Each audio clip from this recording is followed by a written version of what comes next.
Bonjour et bienvenue dans cette nouvelle édition du JT. TBO, la chaîne du Finistère, a 3 ans. Notre invité, Hubert Coudurier, le président de la chaîne, vient faire le bilan et présenter les perspectives d'avenir. Mais tout de suite, l'actualité de ce lundi 3 décembre 2012 dans le Finistère. Comment lutter individuellement contre le réchauffement climatique? C'était le thème de la journée de sensibilisation organisée ce samedi à Saint-Martin-des-Champs, près de Morlaix. Pas de leçons de morale, mais des actions ludiques. Frédéric Lorenzon était sur place. Ces 4 garçons ne font pas la course mais tentent de produire de l'électricité. Au bout de 2 minutes, avec un peu plus de 10 Wh, le bilan est finalement assez maigre pour l'effort fourni. 10 Wh, ça va faire par exemple 3 minutes de télévision. À l'espace du Roudour, samedi, Morlaix Communauté avait choisi de sensibiliser et d'informer le public sur la consommation d'énergie, principal facteur du réchauffement climatique, comme ici avec ce quiz sur l'environnement, le tout sans dramatiser. C'est de ne pas culpabiliser les gens sur ces questions énergétiques. On est tous concernés, d'accord, mais on a tous aussi, à notre niveau, les moyens d'agir, sans pointer du doigt pour autant les activités des uns et des autres. Et c'est pour ça qu'on a proposé donc un certain nombre d'animations de façon vraiment ludique et pratique.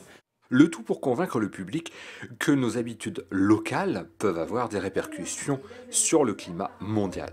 C'est vrai que le climat, c'est une notion qui paraît extérieure à nous.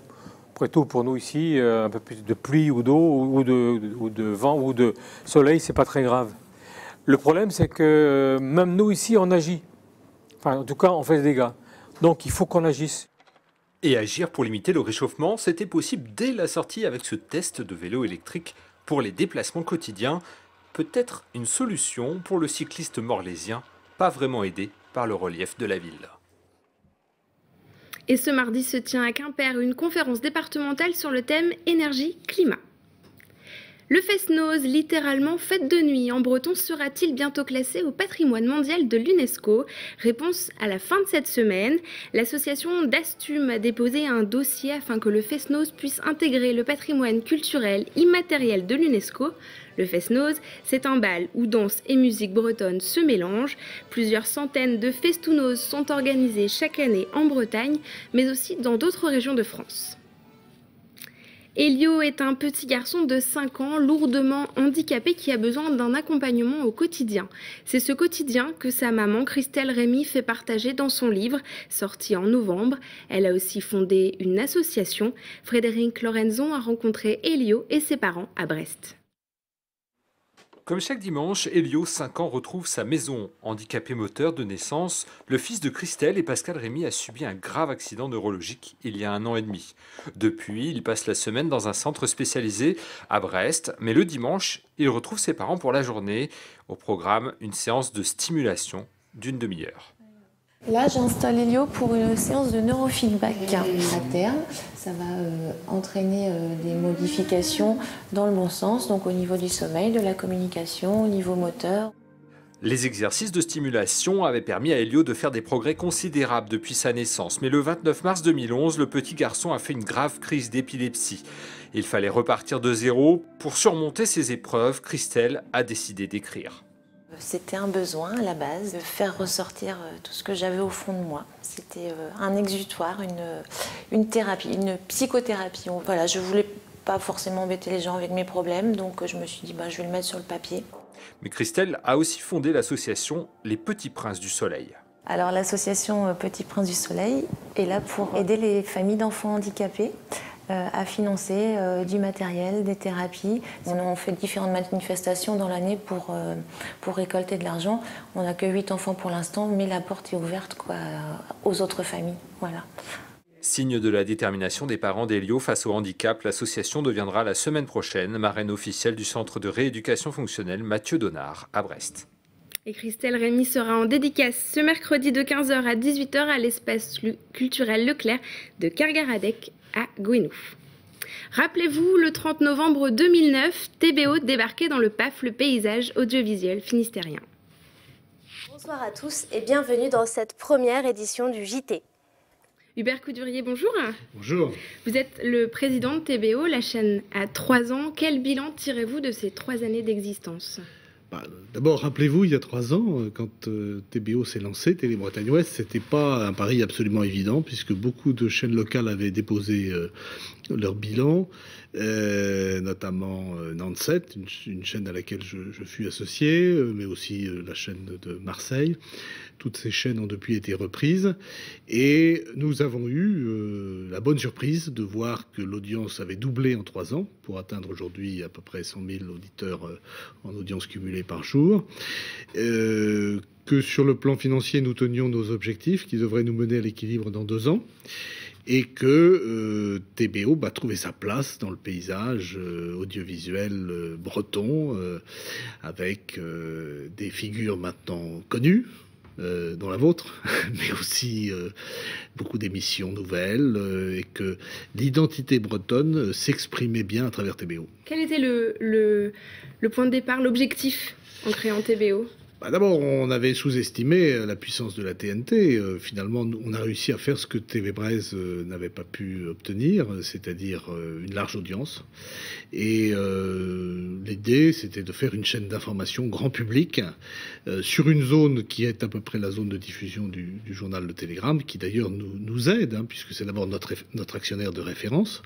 Et c'est aussi Le Télégramme qui apporte dans pas mal de domaines, notamment l'administration, une logistique efficace. Nous avons essayé de faire de l'information au quotidien, même si elle est multidiffusée.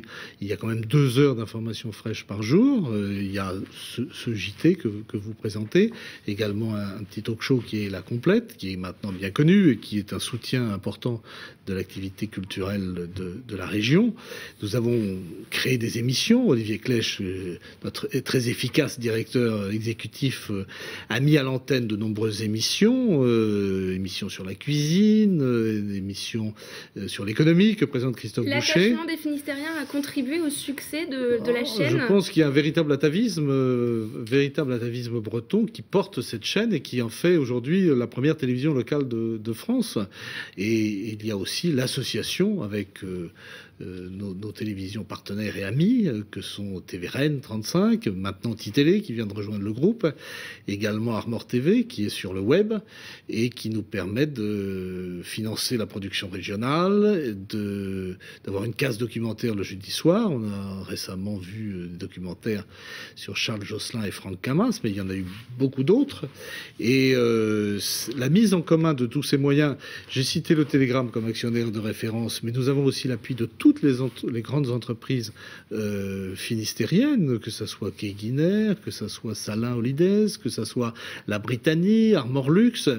On a des sources de financement multiples entre les partenariats, l'aide des collectivités territoriales, Morlaix, Brest, Quimper et le conseil régional évidemment. Donc un gros support qui va permettre des évolutions. Qu'est-ce qui va se passer une sur petite la TBO ? entreprise aux moyens modestes, mais qui est très soutenue, qui a vraiment été portée sur les fonds baptismaux par énormément de partenaires et qui est devenue la vitrine de la région aujourd'hui et qui permet d'être une alternative au service public, non pas dans une concurrence débile, mais au contraire dans une concurrence stimulante.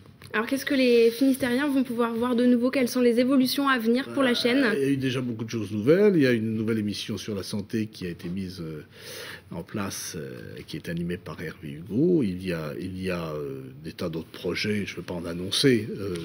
En général, il y a des rendez-vous dans la grille qui sont en général le mois de septembre. Il y a déjà beaucoup de choses. On a des équipes qui sont très mobilisées, qui travaillent à flux tendu, qui sont très efficaces, qui ont trouvé un ton aussi, un style qui n'est pas le style passéiste de la télévision traditionnelle, militante. D'ailleurs, ce soir, nous organisons une petite projection de télé-gaucho qui rappelle à cette époque un peu des télés libres. Nous avons trouvé un autre style nouveau, à mon avis. C'est un style nouveau que vous allez essayer d'apporter à Titélé, que le groupe Télégramme vient d'acquérir ? Titélé a connu des difficultés. Titélé a été en difficulté financière et rejoint aujourd'hui un groupe qui va lui donner des moyens de son développement, qui va permettre de mutualiser aussi les moyens des chaînes locales, et donc qui va permettre à Titélé, qui va devenir Télé Bretagne Sud, de connaître, je l'espère, un nouveau départ. Merci Hubert Coudurier d'avoir répondu à nos questions. On se retrouve demain pour un nouveau point sur l'actualité du Finistère. Bonne soirée et à demain.